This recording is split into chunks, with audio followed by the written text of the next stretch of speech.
അപ്പോൾ welcome back to പുതിയൊരു video. അപ്പോൾ ഇന്നത്തെ വീഡിയോ എന്ന് പറയുന്നത് കാർബണിൻ്റെ ഒരു ചെറിയ അപ്ഡേറ്റ് ആയിട്ടാണ്. അപ്പോൾ കുറേ പേര് അതിൻ്റെ ഇൻറ്റീരിയർ കണ്ടപ്പോൾ പറഞ്ഞൊരു കാര്യമാണ് അതിൻ്റെ സ്റ്റിയറിങ് ചേഞ്ച് ചെയ്യാൻ വേണ്ടിയിട്ട്. അപ്പോൾ സ്റ്റിയറിങ് ചേഞ്ച് ചെയ്യാമെന്ന് വെച്ചു. അപ്പോൾ പുതിയൊരു സ്റ്റിയറിങ് ഇറക്കിയിട്ടുണ്ട്. അപ്പോൾ രാവിലെ തന്നെ നമുക്കിപ്പോൾ കോഡ് വന്നിട്ടുണ്ട് DTTCൻ്റെ കൊറിയറിന്. അപ്പോൾ നമുക്കത് പോയിട്ട് എടുത്തിട്ട് ബാക്കിയുടെ കാര്യങ്ങൾ പറയാം.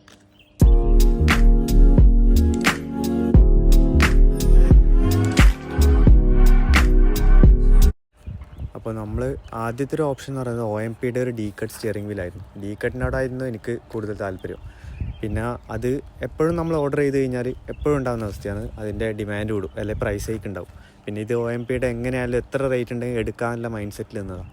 ബട്ട് അത് കിട്ടാനില്ല എന്ന് പറഞ്ഞതുകൊണ്ട് ഇപ്പോൾ 1 മന്ത് ഓൾമോസ്റ്റ് ഞാൻ വെയിറ്റ് ചെയ്തു. പിന്നെ കിട്ടാനില്ല എന്ന് പറഞ്ഞതുകൊണ്ട് മാത്രം എനിക്ക് സെക്കൻഡറി ഓപ്ഷൻ എന്ന് പറയുന്നത് ക്രിസ്റ്റൽ സ്റ്റിയറിംഗ് ആയിരുന്നു, മോമോയുടെ. അപ്പോൾ നമ്മളിപ്പോൾ ഓർഡർ ചെയ്തത് ക്രിസ്റ്റൽ സ്റ്റിയറിംഗ് ആണ്. അപ്പോൾ അത് വന്നിട്ടുണ്ട്. ബാക്കി കാര്യങ്ങൾ അൺബോക്സ് ചെയ്തിട്ട് പറയാം.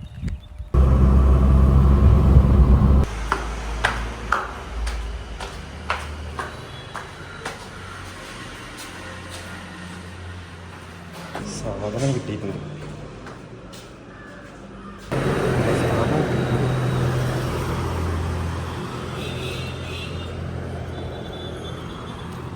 അപ്പോൾ പാക്കിങ്ങിനെ പറ്റി പറയുകയാണെങ്കിൽ പാക്കിങ് അത്യാവശ്യം നല്ല രീതിക്ക് തന്നെ ചെയ്തിട്ടുണ്ട്.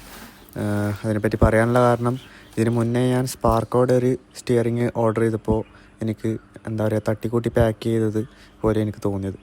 അപ്പോൾ OMPയുടെ ആണെങ്കിൽ പോലും എനിക്ക് പ്രശ്നമില്ല, കാരണം നോർമൽ സ്റ്റിയറിങ് ആണെങ്കിൽ വേറെ ഇഷ്യൂസൊന്നും ഉണ്ടാകാനില്ല. അത്യാവശ്യം ഡ്യൂറബിളൊക്കെയാണ്. ബട്ട് ക്രിസ്റ്റലാകുമ്പം അതിൽ സ്ക്രാച്ചസ് വരാനുള്ള ചാൻസ് കൂടുതലാണ്. അപ്പോൾ അതിൻ്റെ ഒരു ടെൻഷൻ ഉണ്ടായിരുന്നു, അത് പറയാൻ ഞാൻ വിട്ടുപോയിരുന്നു. ബട്ട് ഇത് നല്ല പാക്കിംഗ് ആയിരുന്നു. അതിൻ്റെ തന്നെ തെർമോക്കോളും കാര്യങ്ങളെല്ലാം അതിനുണ്ടായിരുന്നു. പിന്നെ കാർബണിനെ പറ്റി പറയുകയാണെങ്കിൽ കാർബണിൻ്റെ അപ്ഡേറ്റ്സ് ഒന്നും പിന്നെ ഞാൻ ഇട്ടിട്ടില്ല. കാർബൺ ഇപ്പോൾ ഇൻറ്റീരിയർ വർക്ക് ചെയ്തുകൊണ്ടിരിക്കുന്നതാണ്. അതിൻ്റെ ഭാഗമായിട്ടാണ് ഇപ്പോൾ സ്റ്റിയറിങ് മാറ്റിയത്. ഇനിയിപ്പോൾ പെൻഡിങ് ആയിട്ടത് റൂഫിങ്ങും ഫ്ലോറിങ്ങുമാണ്. ഇപ്പോൾ റൂഫിങ്ങിൽ ബ്ലാക്ക് ചെയ്യാൻ വേണ്ടി റെക്സിൻ ഒരു മോഡൽ ഉണ്ടായിരുന്നു, അതിൽ വൈറ്റ് ലൈൻസ് വരുന്നത്. അത് കിട്ടാനില്ല ഇപ്പോൾ. അത് കിട്ടിക്കഴിഞ്ഞാൽ ഫ്ലോറിങ്ങും റൂഫിങ്ങും കംപ്ലീറ്റ് ആവും. അപ്പോൾ എൻ്റെ സെൻ കാർബണിൻ്റെ ഇൻറ്റീരിയർ നോക്കുകയാണെങ്കിൽ ഒരു ബ്രൗണിഷ് കളറായിരുന്നു. അതിൽ പൊടി അത്യാവശ്യം വന്നു കഴിഞ്ഞാൽ റിഫ്ലക്റ്റ് ആവില്ല. ബട്ട് ഇപ്പോൾ ബ്ലാക്ക് ആക്കിയതിന് ശേഷം അത്യാവശ്യം നല്ല രീതിക്ക് റിഫ്ലക്റ്റ് ആകുന്നുണ്ട്. ബട്ട് പെയിൻറ്റിങ് കോസ്റ്റ്ലി പെയിൻറ്റിങ്ങാണ് ചെയ്തത്, വിത്ത് ക്ലിയർ അടക്കം. കാരണം കോസ്റ്റ്ലി പെയിൻറ്റ് ഇൻറ്റീരിയർ ചെയ്തിട്ടില്ലെങ്കിൽ നമ്മളിപ്പോൾ ബ്ലാക്ക് ഒക്കെ ആണെങ്കിൽ നമ്മുടെ ഫിംഗർ പ്രിൻ്റൊക്കെ അതിൽ നല്ല രീതിക്ക് എടുത്ത് കാണിക്കും.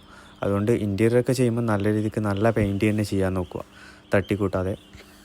പിന്നെ നമ്മൾ സ്റ്റിയറിങ്ങിൻ്റെ ഇപ്പോൾ ഹബ്ബും അടക്കം ഓർഡർ ചെയ്തിട്ടുണ്ട്. നിങ്ങൾക്ക് ഈ സ്റ്റിയറിങ് ആവശ്യമുണ്ടെങ്കിൽ നിങ്ങൾ ജസ്റ്റ് കമൻറ്റ് ബോക്സ് പറഞ്ഞാൽ മതി, അല്ലെങ്കിൽ എൻ്റെ ഇൻസ്റ്റാഗ്രാമിൽ DM ചെയ്താൽ മതി. ഞാൻ അതിൻ്റെ കോൺടാക്റ്റ് ഡീറ്റെയിൽസും കാര്യങ്ങളും തരാം. നമുക്കിപ്പോൾ ഹബ്ബിൽ നോക്കുകയാണെങ്കിൽ ഓൾറെഡി ഒരു വയർ അവിടെ ജോയിൻ ചെയ്തിട്ടുണ്ട്. അതിൽ തന്നെ നിങ്ങൾക്ക് ഹോണിന് വേണ്ടിയിട്ട് പിന്നെ എപ്പോഴെങ്കിലും ആവശ്യത്തിന് ഈ വയർ പോയാലോ ക്ലാമ്പ് പോയാലോ അങ്ങനത്തെ കാര്യത്തിനാണെങ്കിൽ വേറെ എക്സ്ട്രാ 2 വയേഴ്സും ഉണ്ട്. അതേപോലെ തന്നെ എക്സ്ട്രാ എലങ്കീസും ഇതിൽ കൊടുത്തിട്ടുണ്ട്. അപ്പോൾ ബാക്കി ഞാൻ ഫിക്സ് ചെയ്തിട്ട് കാണിച്ചു തരാം. അപ്പോൾ നമ്മുടെ അടുത്തൊരു സ്റ്റാൻഡേർഡ് ടൂൾ ബോക്സ് ഓർഡർ ചെയ്തിട്ടുണ്ടായിരുന്നു. ഇത് ഫ്ലിപ്കാർട്ടിൽ നിന്ന് ഓർഡർ ചെയ്തതാണ്. ഓൾമോസ്റ്റ് ഒരു 2000 റുപ്പീസ് ആയിട്ടുള്ളൂ. സ്റ്റാൻഡേർഡ് ആണ്, നല്ല പ്രൊഡക്റ്റാണ്. ഓൾമോസ്റ്റ് 8000 റുപ്പീസോളം ഉണ്ട്. ബിഗ് ബില്യൺ ഡേയ്സ് അങ്ങനത്തെ ഒരു ഓഫേഴ്സ് വരുമ്പോൾ നിങ്ങൾ നോക്കിക്കഴിഞ്ഞാൽ ഈ ഒരു പ്രൊഡക്ട്സൊക്കെ ചെറിയ റേറ്റിന് കിട്ടാൻ ചാൻസ് ഉണ്ട്. അപ്പോൾ ഇതിലെല്ലാ ടൂൾസും ഒരുവിധം അവൈലബിൾ ആണ്, ഡ്രില്ലർ അടക്കം. ഇതാണ് ഇതിൻ്റെ ഫൈനൽ ലുക്ക് വരുന്നത്.